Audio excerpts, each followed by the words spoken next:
Deklarasi iman dalam lindungan Allah. Orang yang duduk dalam lindungan yang maha tinggi dan bermalam dalam naungan yang maha kuasa akan berkata kepada Tuhan, tempat perlindunganku dan kubu pertahananku, Allahku yang kupercayai. Sungguh, dialah yang akan melepaskan engkau dari jerat penangkap burung, dari penyakit sampar yang busuk. Dengan kapaknya ia akan melindungi engkau. Di bawah sayapnya engkau akan berlindung. Kesetiaannya ialah perisai dan pagar tembok. Engkau tidak usah takut terhadap kedahsyatan malam, terhadap panah yang terbang di waktu siang, terhadap penyakit sampar yang berjalan di dalam gelap, terhadap penyakit menular yang mengamuk di waktu petang. Walau 1.000 orang rebah di sisimu dan 10.000 di sebelah kananmu, tetapi itu tidak akan menimpamu.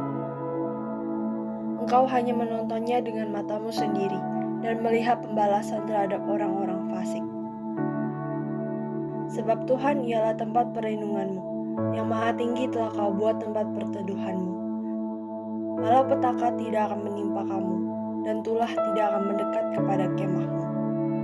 Sebab malaikat-malaikatnya akan diperintahkannya kepadamu untuk menjaga engkau di segala jalanmu.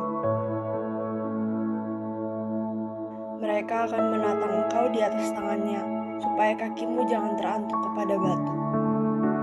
Singa dan ular tedung akan kau langkahi, engkau akan menginjak anak singa dan ular naga. Sungguh, hatinya melekat kepadaku, maka aku akan meluputkannya. Aku akan membentenginya sebab ia mengenal namaku. Bila ia berseru kepadaku, aku akan menjawab. Aku akan menyertai dia dalam kesesakan. Aku akan meluputkannya dan memuliakannya. Dengan panjang umur akan kukenyangkan dia, dan akan kuperlihatkan kepadanya keselamatan daripadaku. Amin.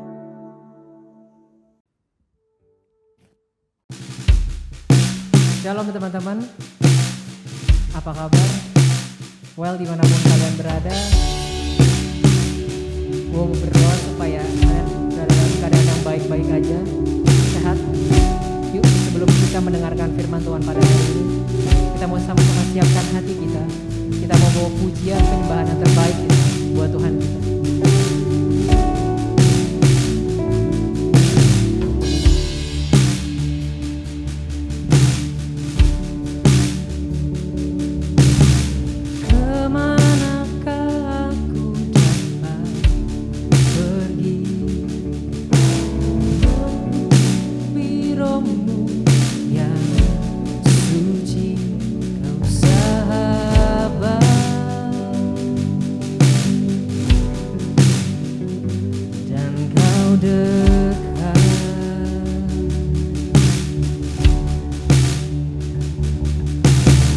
Bahkan seluruh pengabdianku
kasih Tuhan, kami tahu Tuhan Yesus, pengorbanan-Mu Tuhan buat setiap kami Tuhan, itu gak bisa dinilai dengan apapun Tuhan Yesus.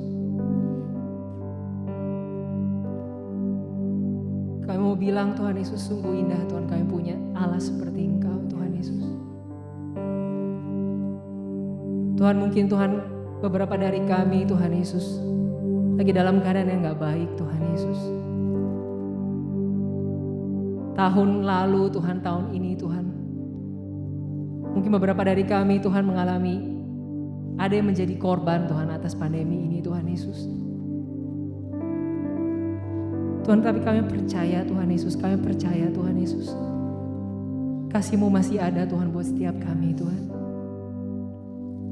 Dan kami percaya Tuhan bahwa Engkau adalah yang terbaik Tuhan, yang pernah ada Tuhan dalam hidup kami Tuhan.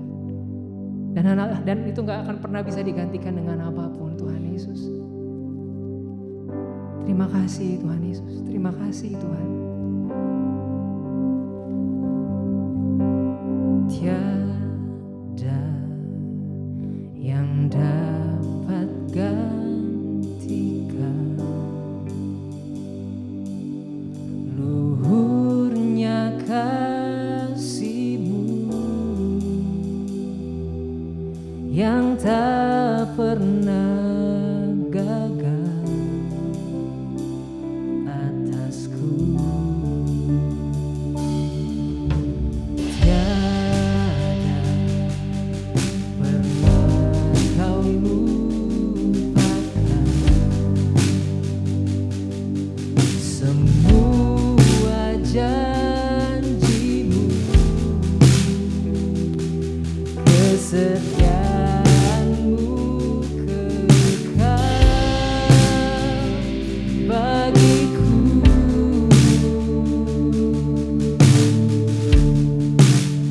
Kau yang terbaik yang pernah ada di hidupku. Nyanyian-Mu menghidupkanku, hadirat-Mu memulihkanku. Biarlah api-Mu terus menyala di jiwaku, setia sampai akhir hayat menyembah-Mu. Yesus yang terbaik bagiku.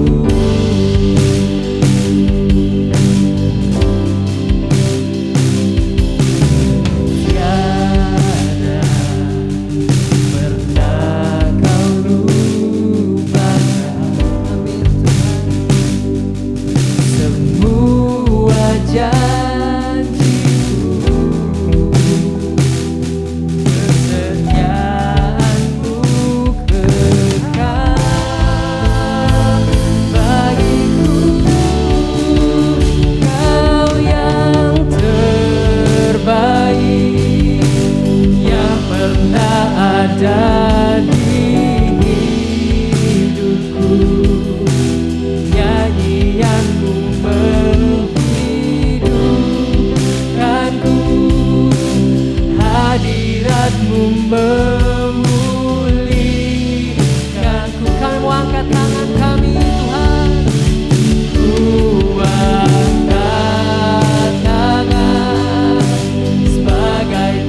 Tuhan memulihkan, Tuhan mengubah semuanya menjadi lebih baik ya Tuhan.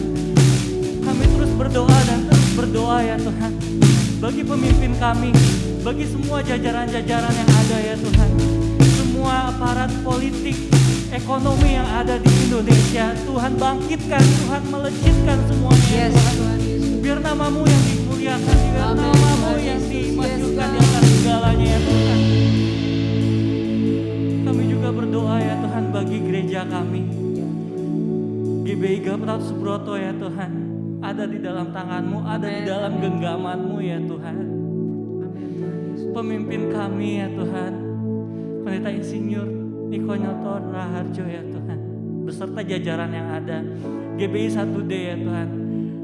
Dan di mana kami ada saat ini juga ya Tuhan, GC dan Youth, kami berdoa bagi semuanya yang ada ya Tuhan, yang terlibat di dalam gereja ini. Tuhan, berikan hikmat-Mu, berikan marifat-Mu ya Tuhan atas setiap mereka, pemimpin-pemimpin kami ya Tuhan, pengurus-pengurus yang ada. Biarlah namamu yang dimuliakan, biarlah pelayanan mereka berharga di mata-Mu ya Tuhan Yesus. Harum dan indah dalam setiap apa yang mereka layani ya Tuhan, atas apa yang mereka lakukan bagi kami ya Tuhan, umat-umat-Mu ya Tuhan Yesus. Kami berdoa juga ya Tuhan bagi kami masing-masing pribadi, biarlah kesembuhan terjadi ya Tuhan. Amin. Pemulihan terjadi atas hidup kami ya Tuhan. Amin. Apa yang kami pikirkan, apa yang kami cita-citakan, Tuhan turut campur tangan atas setiap kami ya Tuhan. Inilah kami ya Tuhan, inilah nyanyian kehidupan kami. Biarlah harum dan baik di mata-Mu ya Tuhan. Di dalam nama Tuhan Yesus semuanya ini kami panjatkan. Di dalam satu nama, nama yang besar, nama Yesus Kristus. Sama-sama kita katakan amin. Tepuk yang terbaik bagi Tuhan kita.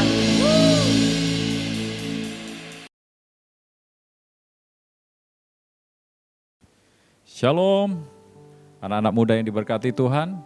Apa kabar hari ini?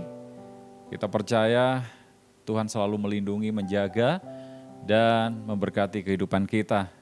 Yuk sama-sama kita berdoa sebelum kita dengar firman Tuhan.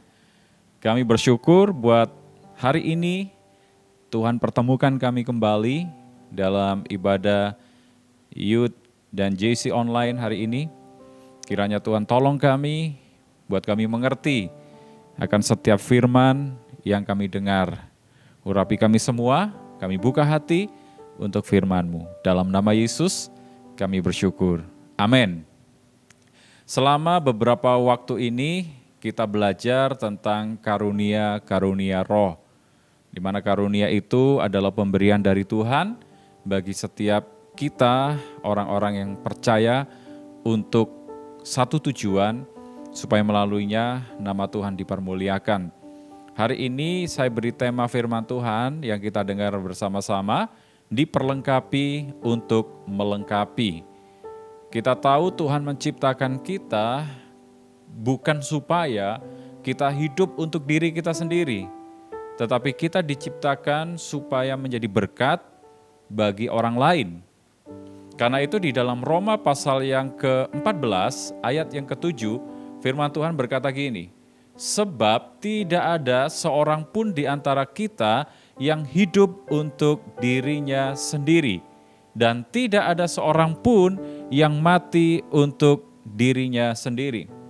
Nah, kita tahu dari ayat ini bahwa ternyata kita semua ini diciptakan oleh Tuhan bukan hidup untuk diri kita sendiri saja, tetapi kita hidup untuk orang lain, terutama kita hidup untuk Tuhan. Artinya bahwa apapun yang kita lakukan tidak boleh semata-mata hanya untuk kepentingan atau keperluan kita, tetapi kehidupan kita harus menjadi berkat, harus dinikmati, harus bisa berdampak bagi orang lain.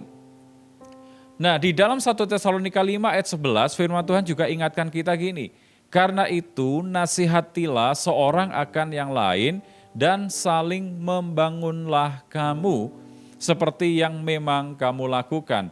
Rasul Paulus berkata di ayat ini, agar kita saling menasehati seorang dengan yang lain dan saling membangun, saling menopang.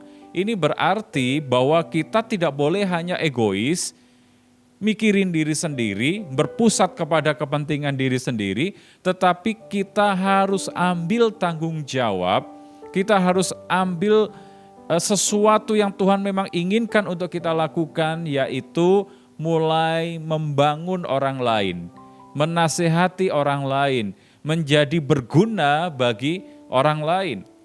Bahkan kita tahu 1 Petrus 4 ayat 10 berkata gini, layanilah seorang akan yang lain sesuai dengan karunia yang telah diperoleh tiap-tiap orang sebagai pengurus yang baik dari kasih karunia Allah. Ini nasihat firman Tuhan bagi kita semua, agar kita saling melayani satu dengan yang lain sesuai dengan apa? Karunia yang telah diperoleh tiap-tiap orang sebagai pengurus yang baik dari kasih karunia Allah. Intinya begini, bahwa ternyata setiap kita ini diperlengkapi oleh Tuhan. Setiap kita sekali lagi diperlengkapi oleh Tuhan untuk kemudian kita memperlengkapi orang lain. Makanya Tuhan memberikan kepada kita karunia-karunia-Nya, pemberian yang Tuhan curahkan di dalam kehidupan kita, bukan untuk kepentingan kita. Karunia itu Tuhan berikan untuk kepentingan bersama, guna membangun tubuh Kristus. Oleh karena itu, saya percaya ada begitu banyak pengajaran-pengajaran tentang karunia-karunia rohani yang kita sudah dengar beberapa waktu terakhir ini. Satu hal yang ingin saya sampaikan kepada sahabat-sahabat muda sekalian, dimanapun engkau mendengarkan firman Tuhan hari ini, sekarang waktunya untuk kalian, kita semua menemukan, mengembangkan, dan memfungsikan itu. Jadi 3 hal ini kita harus mengerti ya. Temukan karunia apa yang Tuhan berikan dalam hidupmu. Kembangkan karunia itu dan fungsikan itu untuk apa? Untuk kepentingan bersama, bukan kepentingan kita, untuk membangun tubuh Kristus, supaya dengan demikian kita tidak hidup untuk diri kita sendiri, tetapi keberadaan kita ini menjadi berkat bagi sesama. Keberadaan kita ini menjadi berkat bagi orang lain, karena untuk itulah kita diciptakan. Tuhan ciptakan kita bukan hanya untuk supaya kita menikmati segala sesuatu, supaya kita puas dengan segala sesuatu, dan semua hal atau segala hal itu berpusat kepada diri kita sendiri, enggak. Tetapi Tuhan ciptakan kita supaya ada hal-hal yang bisa dinikmati oleh orang lain di dalam kehidupan kita ini. Makanya Tuhan memberikan karunia-karunia rohaninya dalam hidup kita supaya kita diperlengkapi. Dan kemudian kita melengkapi orang lain dengan karunia yang telah Tuhan berikan itu. Kita tentu sudah tahu apa sih karunia itu. Karunia itu merupakan kendaraan menuju kepada panggilan Allah dalam hidup kita. Saya percaya kita semua ya, kalian semua yang mendengarkan firman Tuhan ini memiliki kerinduan, memiliki sebuah respon terhadap panggilan Allah. Mungkin ada yang berkata, Tuhan ini saya, pakai saya, Tuhan saya rindu melayani Engkau, Tuhan saya rindu dipakai oleh Tuhan. Nah itu yang saya sebut dengan kerinduan. Kerinduan itu adalah bahan bakarnya, sedangkan karunia-karunia rohani yang Tuhan berikan itu adalah kendaraan menuju kepada panggilan Allah di dalam kehidupan kita. Jadi saling melengkapi. Kita tidak hanya punya kerinduan, tanpa Tuhan melengkapi kita dengan karunia, maka tidak akan ada artinya. Makanya kenapa Tuhan memberikan karunia-karunia rohani di dalam kehidupan kita, supaya melalui karunia yang Tuhan berikan itu menjadi kendaraan kita menuju kepada panggilan Allah.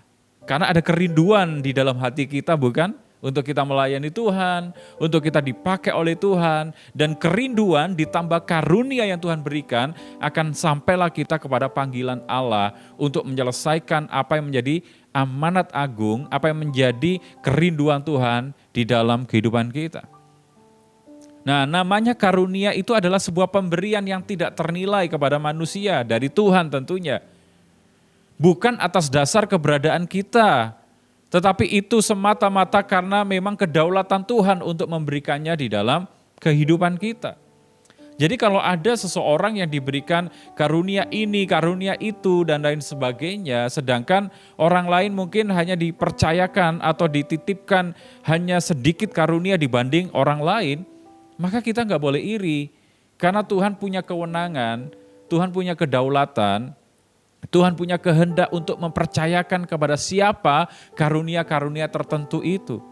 Tapi intinya begini, setiap orang yang rindu melayani, setiap orang yang rindu dipakai Tuhan, pasti Tuhan akan memperlengkapi kita dengan karunia-karunia-Nya. Tapi seringkali kita masih bingung, apa sih sebetulnya yang Tuhan titipkan dalam kehidupan saya? Karunia apa sebetulnya yang Tuhan berikan?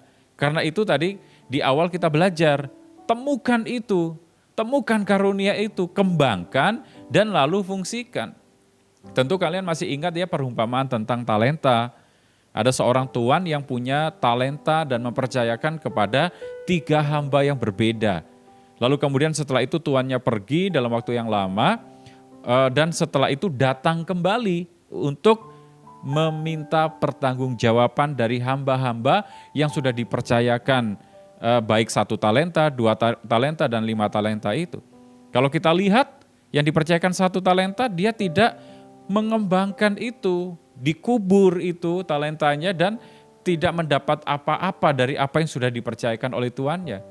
Tapi hamba-hamba yang lain, dia temukan itu, dia kembangkan dan dia fungsikan. Nah ini yang Tuhan mau, agar setiap kita yang telah diberikan oleh Tuhan karunia, kita bisa menemukan karunia apa sebetulnya yang Tuhan berikan dalam hidup saya, lalu kita kembangkan itu, kita fungsikan itu untuk membangun tubuh Kristus, untuk kepentingan bersama, bukan untuk kepentingan kita. Sebab banyak orang salah kaprah, oh saya diberikan karunia A, karunia B, karunia C, lalu dia bangga dengan karunia itu, tetapi bukan tujuannya untuk membangun orang lain, tetapi untuk ketenaran diri sendiri. Karena tujuan, sekali lagi, tujuan utama Tuhan memberikan karunia bukan untuk dinikmati oleh orang itu atau pribadi orang itu, tetapi supaya dinikmati oleh tubuh Kristus. Dinikmati oleh orang lain, orang di luar sana, teman-teman kita, sahabat-sahabat kita. Jadi hari ini kita belajar ya, bahwa ternyata karunia itu merupakan kendaraan menuju kepada panggilan Allah, yang disertai dengan kerinduan maka akan membuat kita sampai kepada panggilan Allah itu. Dan hari ini kita belajar 3 karunia motivasi. Minggu lalu sudah belajar 2 di antaranya, tapi hari ini kita akan belajar 3 karunia motivasi yang lain. Yang pertama adalah karunia memberi. Tuhan memberikan kepada seseorang karunia ini, yaitu karunia memberi. Karunia memberi ini sebetulnya adalah karunia yang paling jarang diakui oleh pemiliknya, karena mereka berprinsip gini. Orang yang diberikan karunia memberi punya prinsip, tangan kiri tidak boleh tahu apa yang diberikan oleh tangan kanan. Sudah barang tentu, sudah pasti, orang yang diberikan karunia memberi ini suka memberi, bahkan tanpa pamrih. Dan dia punya prinsip, kalau saya memberi, gak boleh orang lain lihat. Gak boleh pamer, gak boleh kemudian panggil wartawan untuk meliput apa yang dia lakukan. Cukup Tuhan saja yang tahu. Karena ada satu dorongan dalam hatinya untuk suka membantu atau memberikan sesuatu kepada orang lain. Nah, sementara firman Tuhan ini kita dengar, sambil kita cek ya sama-sama ya, kalian yang ada di rumah atau dimanapun, siapa tahu mungkin ada di antara kalian yang kemudian ketika mendengar ini dan berkata, oh itu ternyata saya. Ternyata Tuhan selama ini memberikan karunia memberi kepada saya. Sehingga saya punya kerinduan untuk terus memberi, berbagi kepada sesama, memperhatikan orang lemah, dan punya prinsip kalau tangan kiri memberi tidak boleh diketahui oleh tangan kanan. Nah coba kita lihat ciri-ciri orang yang diberikan karunia memberi ini.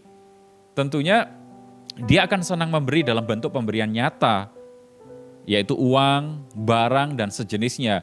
Karena yang namanya pemberian itu kan luas ya. Kita membagi ide itu adalah pemberian. Kita memberi semangat itu pemberian. Kita memberi sumbangsi, kita memberi kekuatan, dorongan, itu juga adalah pemberian. Tetapi orang yang diberikan karunia memberi ini cirinya adalah dia suka memberi dalam bentuk yang nyata. Bisa berupa uang, barang, dan sejenisnya. Dan dia percaya bahwa keberhasilan itu sepenuhnya adalah pemberian Tuhan. Maka dia cenderung tidak sombong dengan apa yang sudah dicapai, apa yang sudah didapatkan, keberhasilan mencapai titik tertentu dalam hidupnya. Dan dia sadar ini adalah pemberian dari Tuhan. Ini adalah kepercayaan dari Tuhan. Dan ciri yang lain dari orang yang diberikan karunia memberi ini memiliki hikmat dalam memperoleh dan mempergunakan harta. Jadi biasanya orang itu ya dalam ukuran bermasyarakat dia kaya, berkecukupan, bahkan berkelebihan. Karena ada hikmat yang Tuhan berikan untuk dia mengelola segala sesuatu sehingga mendatangkan berkat Tuhan. Dia bisa memperoleh dan mempergunakan harta dengan hikmat yang Tuhan berikan itu. Lalu berprinsip bahwa dia diberkati untuk memberkati. Nah mungkin ada di antara kalian yang, oh ternyata ciri-ciri ini ada dalam hidup saya. Berarti bisa jadi Tuhan memberikan kalian karunia memberi. Punya prinsip, saya diberkati, saya harus memberkati orang lain. Lalu kemudian sangat taat kepada prinsip persepuluhan. Nah, tidak pernah kemudian ambil bagian yang seharusnya menjadi milik Tuhan itu. Tapi ada kelemahannya, ada titik lemah yang perlu diwaspadai dari orang yang diberikan karunia memberi ini. Karena orang yang diberikan karunia memberi cenderung biasanya memaksa orang lain untuk memberi seperti yang dia lakukan. Padahal ya kita tahu, tidak semua orang itu punya pemahaman atau pengertian yang seperti kita miliki. Mungkin kita punya pengertian yang benar, kita harus memberi, kita harus berbagi. Tapi belum tentu orang lain sudah punya mindset, punya paradigma seperti yang kita miliki itu. Jadi kita nggak boleh maksa. Ya kalau kalian diberikan oleh Tuhan karunia memberi, ingat, jangan memaksa orang lain juga melakukan seperti yang kalian lakukan. Karena masing-masing orang punya atau berada dalam panggilan yang berbeda, dalam karunia yang berbeda itu. Lalu kelemahannya adalah bisa mengecewakan keluarganya. Karena mungkin saja kalau ini bicara misalnya ya suami istri yang sudah menikah. Lalu suaminya punya karunia atau diberikan oleh Tuhan karunia memberi. Istrinya pelit. Nah ini sesuatu yang berbenturan pada akhirnya kalau tidak didiskusikan atau dicari kesepakatan bersama. Bisa mengecewakan anggota keluarganya karena istrinya berprinsip menghemat, saking hematnya luar biasa pada kategori dia pelit misalnya seperti itu, sedangkan suaminya itu suka memberi. Berapapun uang yang dia miliki, dia alokasikan untuk memberi, untuk berbagi dan lain sebagainya. Dan ini seringkali menimbulkan kekecewaan di keluarganya. Lalu mencoba mengontrol bagaimana uang tersebut dipakai. Ini kelemahannya. Dan cenderung hanya mau memberi uang, tetapi tidak mau terlibat dalam pelayanan. Nah saya kenal dengan seseorang beberapa tahun yang lalu, dia memang terkenal sebagai seorang yang dermawan, dia orang yang terkenal suka membantu, tidak tega melihat orang yang kelaparan, tidak tega melihat orang yang bahkan gak bisa makan, lalu dia punya prinsip mau memberkati rumah Tuhan, pekerjaan Tuhan, gak peduli mau gereja merek apa, dia bantu. Tapi dia sendiri di belakang layar, dia gak mau terjun langsung di dalam pelayanan itu. Jadi ini titik lemahnya. Kalau orang diberikan karunia memberi biasanya punya kecenderungan hanya mau memberi uang tetapi tidak mau terlibat dalam pelayanan. Tapi kebaikannya, sisi positif dari orang yang diberikan karunia memberi ini mendukung dalam pendanaan pelayanan misi, diakonia dan lain sebagainya. Ya ini tentu diperlukan oleh gereja. Karena pelayanan gereja itu butuh dana, butuh uang. Dan ketika ada orang yang diberikan karunia memberi, dia akan cepat peka, cepat tanggap, cepat tersentuh hatinya untuk terlibat dalam pendanaan pelayanan misi, diakonia, dan lain sebagainya. Nah, cara mengembangkan orang yang diberikan karunia memberi ini perlu lebih banyak terlibat di dalam pelayanan, harus didorong untuk terlibat langsung dalam pelayanan dan tidak hanya memberi saja, tetapi dia juga harus masuk di dalam pelayanan itu, lalu kemudian memiliki prioritas dalam memberi, harus dapat menguasai diri. Karena kadang-kadang nggak terkontrol, sehingga itu tadi membuat keluarganya kecewa, jadi harus membuat skala prioritas. Dan biasanya gini, orang yang diberikan oleh Tuhan karunia memberi, suka dimanfaatkan oleh orang lain. Orang lain itu suka memanfaatkan, si A ini murah hati, si A ini suka memberi. Jadi akhirnya kadang-kadang dimanfaatkan untuk kepentingan tertentu dari orang tersebut. Makanya harus punya prioritas dalam memberi.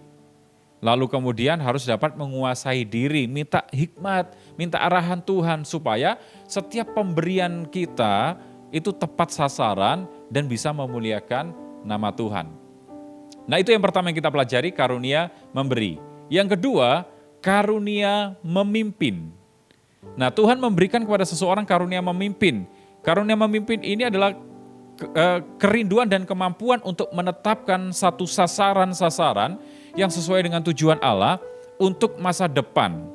Dan dia sanggup mengkomunikasikan tujuan ini kepada orang lain sedemikian rupa sehingga mereka rela bekerja sama dengan harmonis untuk mewujudkan sasaran tersebut.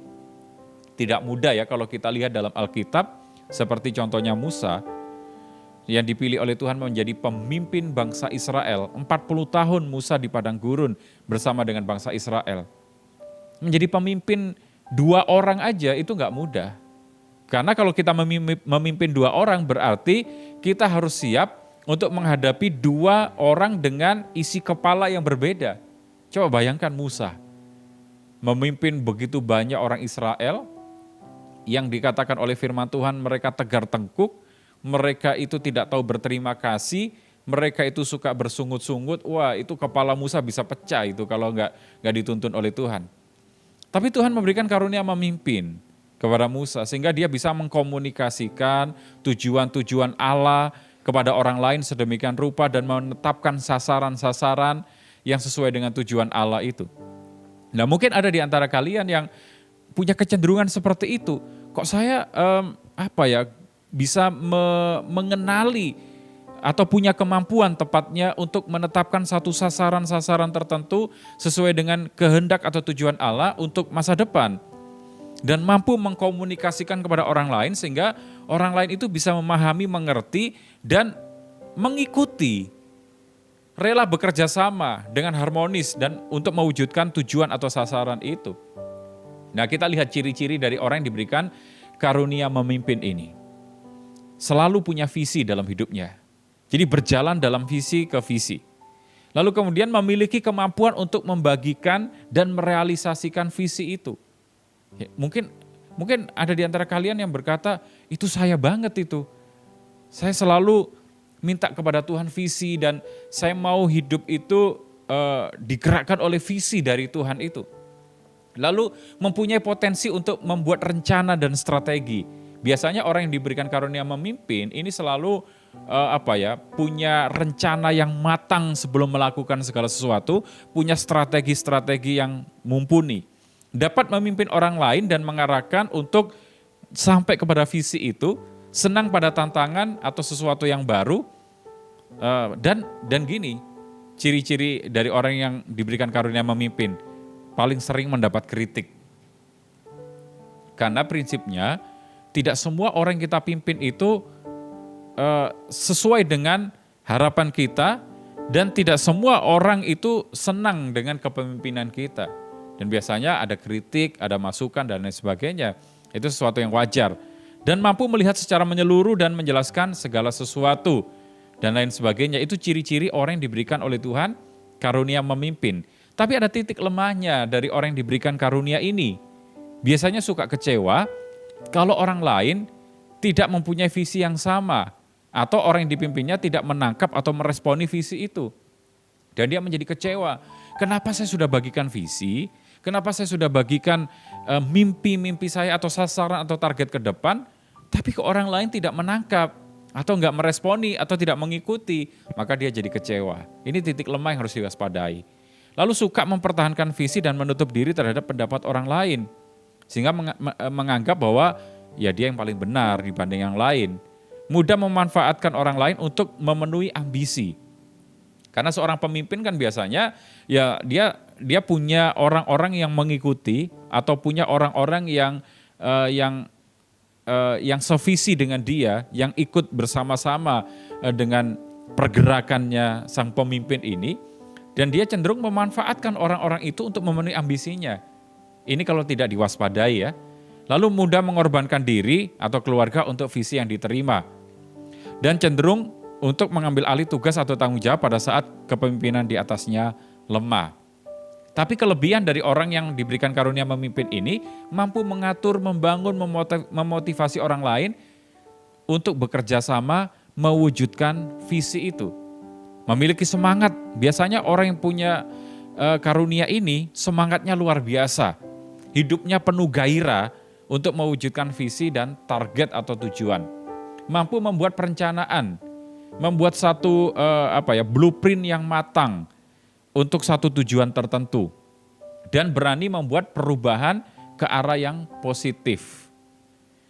Tapi kita harus mewaspadai tadi titik lemahnya dari orang yang diberikan karunia memimpin ini supaya kita tidak masuk di celah itu. Sehingga perlu kita memahami cara mengembangkan orang yang diberikan karunia memimpin ini. Belajar mengkomunikasikan dengan baik setiap visi yang diperolehnya. Jangan maksa. Komunikasikan dengan baik visi yang didapat dari Tuhan. Lalu belajar menghargai dan bekerja sama dengan orang lain. Lalu belajar untuk siap dan terbuka menerima segala saran dan kritik. Jangan menjadi anti kritik. Jadi itu karunia memimpin. Tuhan mungkin memberikan kepada kalian, salah satu di antara kalian, karunia memimpin. Syukuri itu dan kembangkan itu untuk kemuliaan nama Tuhan. Yang terakhir yang kita pelajari hari ini, karunia mengajar. Karunia mengajar di sini berbeda dengan jawatan pengajar di 1 Korintus 12 ayat 28. Orang yang memiliki karunia ini, karunia mengajar, belum tentu sudah cakap untuk menjadi seorang pengajar. Tetapi, ya ingat ya, tetapi memiliki potensi dan minat untuk menjadi seorang pengajar. Jadi orang yang diberikan karunia mengajar ini punya potensi dan minat untuk menjadi seorang pengajar. Contoh dalam Alkitab, Apolos, Priscilla, Aquila. Nah ini orang-orang yang diberikan oleh Tuhan karunia mengajar. Ciri-cirinya ya sudah tentu menguasai hal-hal yang ia minati, pikirannya selalu sistematis dan logis, senang belajar Alkitab, menyelidiki, mendalami, ikut seminar, baca buku, lalu kemudian ikut kelas-kelas pertemuan pendalaman Alkitab, ukurannya atau standarnya selalu firman Tuhan, yang dipikirannya selalu firman Tuhan, mempersiapkan segala sesuatu itu dengan matang, catatannya selalu rapi, sangat teliti dalam kebenaran sehingga mudah mengenali. Ketika ada orang yang menyampaikan sesuatu yang salah, dia langsung mengenali, ini salah ini enggak alkitabiah, ini enggak sesuai dengan kebenaran ini. Dan biasanya terbuka terhadap kebenaran yang baru, walaupun enggak mudah untuk menerimanya. Senang mengajarkan satu topik berkali-kali dan tidak bosan dengan hal yang sama itu. Prinsipnya gini, orang yang diberikan karunia mengajar selalu alkitabiah, selektif dalam menggunakan bahan-bahan yang dia khotbahkan atau sampaikan, karena memastikan bahwa setiap pengajarannya itu sumbernya dari firman Tuhan, sehingga tidak boleh kemudian melenceng dari itu. Tapi ada titik lemahnya dari karunia orang yang diberikan karunia mengajar ini, dia kadang-kadang lupa dengan hal yang praktis. Karena kan pikirannya selalu logis, sistematis, sehingga hal-hal yang praktis itu dia lupakan. Lalu lamban dalam menerima pendapat orang lain dan dalam hal mengambil keputusan, karena selalu ada di pertimbangan itu, pertimbangan yang logis. Kemudian cenderung sombong karena biasanya punya pengetahuan yang lebih. secara alkitabiah, penguasaan Alkitab, penguasaan doktrin-doktrin kekristenan itu lebih dibanding yang lain, sehingga membuat dia cenderung sombong dan bahkan cenderung legalisme. Doktrin, jadi kaku terhadap doktrin dan legalisme. Lalu kemudian mudah tertarik kepada kebenaran baru, tetapi seringkali tidak punya sasaran, semua mau dipelajari. Ada seminar A ikut, seminar B ikut, buku A, buku B, kadang-kadang membuat dia bingung sendiri gitu. Nah, kebaikannya atau kelebihannya, dia punya standar yang benar, yang pasti, yaitu firman Tuhan. Kalau Anda punya sahabat atau punya kenalan yang diberikan karunia mengajar, orang itu pasti standarnya firman Tuhan. Punya standar yang pasti. Lalu punya pengertian yang mendalam tentang firman Tuhan. Bahkan banyak menghafal ayat-ayat firman Tuhan, topik-topik tentang apapun dia bisa kuasai. Bila ditambah dengan karunia menasihati akan menjadi pengajar yang baik. Jadi orang yang diberikan karunia mengajar, plus ditambah dengan karunia menasihati akan menjadi seorang pengajar yang baik. Karena dia akan menyampaikan secara sistematis sebuah prinsip-prinsip kehidupan yang praktis. Itu kalau dilengkapi dengan karunia menasihati ya. Nah, cara mengembangkannya begini. Kalau Anda mungkin merasa, kok saya sepertinya diberikan oleh Tuhan karunia mengajar ini. Cara mengembangkannya harus belajar untuk mengambil keputusan dengan cepat dan tepat, terutama pada saat yang dibutuhkan. Jangan kita terlalu lama menimbang. Jangan kita terlalu lama ada di posisi mana ya, A atau B, C atau D gitu kan. Kalau ada sesuatu yang cepat untuk kita putuskan, putuskan dengan segera. Belajar untuk dapat menyampaikan apa yang telah dipelajari kepada orang lain. Jangan disimpan sendiri. Jangan kita kemudian sudah punya begitu banyak pemahaman, pengetahuan karena kita baca buku, kita mempelajari ini dan itu, ikut seminar dan lain sebagainya. Apalagi kita sekarang ikut seminar online kan mudah, gak perlu pergi, hanya di rumah buka laptop, buka PC kita atau handphone bisa mengikuti seminar online. Dan begitu banyak wawasan yang diterima, tapi kadang-kadang kita lupa mengajar kepada orang lain. Dan yang selanjutnya, belajar untuk dapat menerapkan secara praktis atau lebih luas. Intinya nggak boleh kaku. Nanti kita terjebak pada legalisme tadi. Ya logis itu penting. Standar itu harus, nggak boleh turun.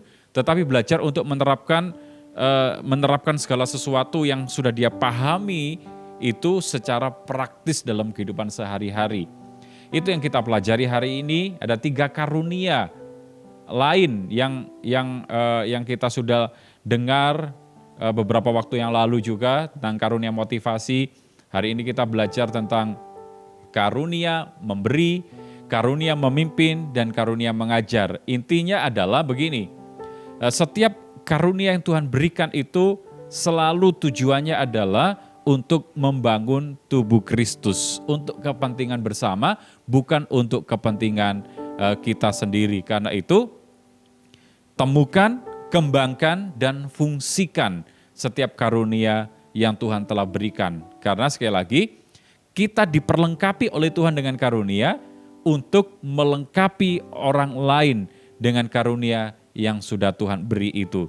Saya berdoa supaya dimanapun kalian berada, kalian menemukan, mengembangkan, dan memfungsikan setiap karunia yang Tuhan berikan. Tuhan Yesus memberkati kita. Yuk sekali lagi kita berdoa.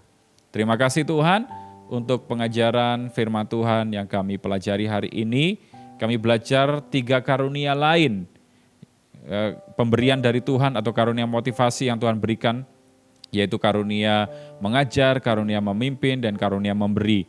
Berkati setiap anak-anak muda dimanapun mereka berada yang mengikuti ibadah online hari ini.